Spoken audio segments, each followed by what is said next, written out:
വിജയൻ എന്ന് പറഞ്ഞാൽ പിണറായി വിജയനെ മാത്രമായിരിക്കും ഒരുപക്ഷെ കേരളീയർക്ക് പരിചിതം. എന്നാൽ മറ്റൊരു വിജയം കൂടി ഇവിടെ ഉണ്ടേ. അത് നമ്മുടെ P Vijayan IPS. P Vijayan IPS എന്ന് കേൾക്കുമ്പോൾ കാരണഭൂതൻ വിജയനൊരു അസ്വസ്ഥത ഉണ്ടാകും. അതങ്ങനെയാണ്. പി വിജയൻ ആരാണ്? പി വിജയൻ 10ാം ക്ലാസ്സിൽ വെച്ച് ആദ്യം പഠനം നിർത്തി. പിന്നീട് വാർക്കപ്പണിക്ക് പോയി, കല്ല് ചുമക്കാൻ പോയി. ജീവിത പ്രാരാബ്ധത്തിൽ നിന്നുകൊണ്ട് പിന്നീട് പ്രീ ഡിഗ്രിയും ഡിഗ്രിയും ഉപരിപഠനവും ഒക്കെ നടത്തി. കോളേജിൽ കയറി. അല്പസ്വല്പം സാമ്പത്തിക നില മെച്ചപ്പെട്ട് കഴിഞ്ഞപ്പോൾ ഒരു വാശിയായി IPS എടുക്കണമെന്നുള്ളത്. IPS എടുത്തു. അങ്ങനെ പി വിജയൻ IPS ആയി.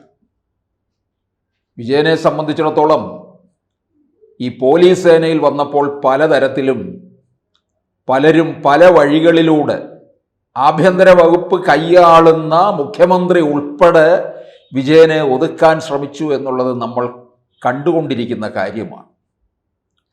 വിജയൻ എന്ന് പറയുമ്പോൾ എനിക്ക് പെട്ടെന്ന് ഓർമ്മ വരുന്നത് ശബരിമലയിലെ പരിസ്ഥിതി സൗഹൃദമായിട്ടുള്ള ഒരു വലിയ പദ്ധതി അദ്ദേഹം നടപ്പിലാക്കി. പുണ്യം പൂങ്കാവനം. അതായത് പരിസ്ഥിതിക്ക് യാതൊരു കോട്ടവും സംഭവിക്കാതെ പ്ലാസ്റ്റിക് രഹിതമായ ശബരിമലയാക്കി തീർത്തു. വരുന്ന ഭക്തരെല്ലാവരും ആരായാലും, പോലീസ് അയ്യപ്പന്മാരായാലും, കെട്ടുനിറച്ചു വരുന്ന അയ്യപ്പന്മാരായാലും, കച്ചവടം ചെയ്യുന്ന അയ്യപ്പന്മാരായാലും, അവിടെ എല്ലാ അയ്യപ്പന്മാർ മാത്രമാണ്. അവർ അവിടമെല്ലാം വൃത്തിയാക്കണം. അങ്ങനെ ഒരു പദ്ധതിയാണ് പുണ്യം പൂങ്കാവനം. തുടങ്ങിയിട്ട് 10 വർഷത്തിന് മുകളിലായി. പി വിജയനോടുള്ള പലരുടെ അസഹിഷ്ണുത കാരണം പിന്നീട് ആ പദ്ധതിയെ പലരും തുരങ്കം വെച്ചു.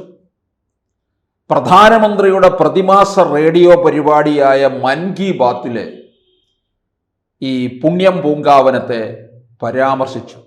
കാരണം പരിസ്ഥിതി സൗഹൃദമായിട്ടുള്ള, അങ്ങനെ പരിസ്ഥിതിയെ വളരെ സംരക്ഷിക്കുന്ന ഒരു പദ്ധതിയാണ്. അതുകൊണ്ട് തന്നെയാണ് പ്രധാനമന്ത്രിയുടെ ശ്രദ്ധയിൽ ഇത് പെട്ടത്. പി വിജയനെ വേണ്ട തരത്തിൽ പ്രശംസിച്ചു. ആ പ്രശംസ ഇവിടെ ചിലര് വിജയനെ ഉപദ്രവിക്കാൻ തുടങ്ങി എന്നുള്ളതാണ്. പ്രധാനമന്ത്രിയുടെ മൻ കി ബാത്ത് 100ാം പതിപ്പിലെത്തുമ്പോൾ രാഷ്ട്രം അത് വിപുലമായ രീതിയിൽ ആഘോഷിച്ചു. അന്നേ ദിവസം ആ 100ാം ദിവസത്തെ എപ്പിസോഡില് എല്ലാ സംസ്ഥാനങ്ങളിലും രാജ്ഭവനിലെ പ്രധാനപ്പെട്ടവരെ എല്ലാം വിളിച്ചുകൊണ്ട് അത് ഒന്നിച്ചിരുന്ന് കേൾക്കുന്നു, അതിനെക്കുറിച്ച് ചർച്ച ചെയ്യുന്നു. പ്രധാനമന്ത്രിയുടെ ഓഫീസിലും ഡൽഹിയിലേക്ക് പലരെയും വിളിച്ചു. അക്കൂട്ടത്തിൽ പി വിജയനും ക്ഷണമുണ്ടായിരുന്നു. അത് വളരെ വലിയൊരു അംഗീകാരമാണ് വിജയന് കിട്ടിയത്. അതിന് ഇവിടുത്തെ ഉന്നത പോലീസ് അധികാരികളെല്ലാം കൂടി തുരങ്കം വെച്ചു. വിജയൻ്റെ യാത്ര മുടക്കി. അങ്ങനെ പലതരത്തിലും ഉപദ്രവിക്കാവുന്ന രീതിയിലൊക്കെ വിജയനെ ഉപദ്രവിച്ചു കൊണ്ടുവന്നു. പ്രധാനമന്ത്രിയുടെ റേഡിയോ പരിപാടി എന്ന് പറയുന്നത് എല്ലാ മാസത്തിലും അവസാനത്തെ ഞായറാഴ്ച രാവിലെ 11 മണിക്ക് ഹിന്ദിയിലും തുടർന്ന് പ്രാദേശിക ഭാഷകളിൽ 11:30-ക്കുമായിട്ടാണ്. എല്ലാ മാസവും അവസാനത്തെ ഞായറാഴ്ച. പിന്നീട് പി വിജയന് എലത്തൂർ ട്രെയിൻ തീവയ്പ്പിലെ കേസിലെ പ്രതികളെ കൊണ്ടുവരുന്ന സമയത്ത് അദ്ദേഹം ആ വാർത്ത ചോർത്തിക്കൊടുത്തു എന്നുള്ള പേരിൽ അങ്ങനെ ഒരു വ്യാജ വാർത്ത കെട്ടിച്ചമച്ചുകൊണ്ട് അദ്ദേഹത്തെ സർവീസിൽ നിന്ന് സസ്പെൻഡ് ചെയ്യുകയുണ്ടായി. അങ്ങനെ എവിടെയെല്ലാം വിജയനെ എതിരിടാമോ അത്തരത്തിലെല്ലാം എതിരിട്ടുകൊണ്ടിരുന്നു ഉന്നത അധികാരികളും ആഭ്യന്തര വകുപ്പും. അങ്ങനെ ഇരിക്കെയാണ് ഇപ്പോൾ ഇതാ പി വിജയനെ കുറിച്ച് എന്താ പറയാൻ കാര്യമെന്ന് ചോദിച്ചാൽ, വിജയന്റെ പോലീസിൽ അദ്ദേഹത്തിനൊരു വിജയഗാഥയുണ്ട്. അതായത് 2007 പേരാമ്പ്രയിൽ സൗത്ത് മലബാർ ഗ്രാമീൺ ബാങ്കിലെ 80 കിലോ സ്വർണവും 25 ലക്ഷം രൂപയും അടക്കം 8 കോടി രൂപയുടെ സ്വത്ത് കൊള്ളയടിക്കപ്പെട്ടു. ഈ കേസ് കണ്ടുപിടിച്ചു, അതിലെ പ്രതികളെ കണ്ടെത്താനായിട്ട് സഹായിച്ചു. 2007 എന്ന് പറയുമ്പോൾ ഓർക്കണം, ഈ സാങ്കേതിക വിദ്യ ഇത്രത്തോളം ഉയർന്നിട്ടില്ലാത്ത ഒരു സമയമാണ്. അദ്ദേഹം നിരന്തരമായ തരത്തിലുള്ള ഒരു അധ്വാനത്തിലൂടെയാണ് ആ കേസ് കണ്ടെത്തിയത്. ആ പോലീസിന്റെ വിജയഗാഥ പിന്നീട് ബംഗാളി എഴുത്തുകാരൻ അനിർബൻ ഭട്ടാചാര്യ എഴുതിയ ഇന്ത്യാസ് മണി ഹെയ്സ്റ്റ് എന്ന പുസ്തകമാണ്. ആ പുസ്തകം ഇപ്പോൾ ഹാർവാർഡ് സർവകലാശാല അടക്കം 6 അമേരിക്കൻ സർവകലാശാലകളിൽ പഠന ഗ്രന്ഥമായിരിക്കുകയാണ്. ഇത് കേരളത്തിലെ പോലീസിന് കിട്ടുന്ന ഒരു പൊൻതൂവലാണ്. ആ പൊൻതൂവൽ കിട്ടിയിരിക്കുന്നത് പി വിജയനിലൂടെയാണ്. അത് ചിലപ്പോൾ വിജയന്റെ മേലുള്ള അസഹിഷ്ണുത ഒന്നുകൂടി വർദ്ധിക്കാൻ ഇടയാവുകയും ചെയ്യും. അത് പലർക്കും അത് സഹിക്കത്തില്ല. പോലീസിന്റെ ഒരു പൊൻതൂവൽ ഇല്ലെങ്കിലും കുഴപ്പമില്ല, വിജയനെ വളരാൻ അനുവദിക്കില്ല എന്നുള്ള തരത്തിലായിരിക്കും പോലീസ് സേനയിൽ നിന്നുണ്ടാകാൻ പോകുന്നത്.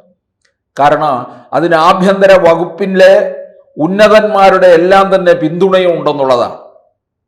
പല വഴികളിലാണ് ഇദ്ദേഹത്തെ ഒതുക്കാൻ ശ്രമിച്ചതെന്നുള്ളതാണ്. അദ്ദേഹം നരേന്ദ്രമോദിയോട് അല്പം ചായ്വ് കാണിക്കുന്നു, BJPയോട് അല്പം ചായ്വ് കാണിക്കുന്നു എന്നൊക്കെ പരക്ക വർത്തമാനമുണ്ട്.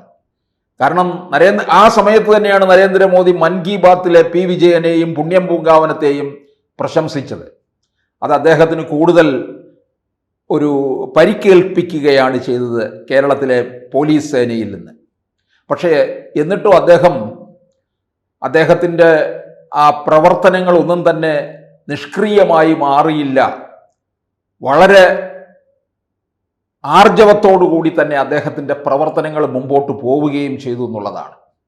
അതുകൊണ്ട് തന്നെയാണ് ഇത്തരത്തിലുള്ള ഒരു വലിയ അംഗീകാരം ഇപ്പോൾ ലഭിച്ചിരിക്കുന്നത്. അമേരിക്കയിലെ 6 സർവകലാശാലകളിൽ ഇത് പഠന ഗ്രന്ഥമായി മാറുമ്പോൾ കേരള പോലീസിന്റെ അന്വേഷണ മികവ് വിദേശ സർവകലാശാലകളിൽ പഠന വിഷയമാവുന്നത് ഇതാദ്യമാണ്. ഏതായാലും കേരള പോലീസിന്റെ ലോക്കപ്പ് മർദ്ദനം പുറം ലോകം അറിയുന്നില്ല. അതേതായാലും നന്നായി. അതറിഞ്ഞിരുന്നുവെങ്കിൽ ഒരുപക്ഷെ ഇത്തരത്തിലുള്ള ഈ വലിയ മികവ് വിദേശ സർവകലാശാലകൾ ചിലപ്പോൾ എടുക്കില്ലായിരിക്കാം. എന്തായാലും പി വിജയനിലൂടെ കേരള പോലീസിനൊരു പൊൻതൂവലാണ് കിട്ടിയിരിക്കുന്നത്.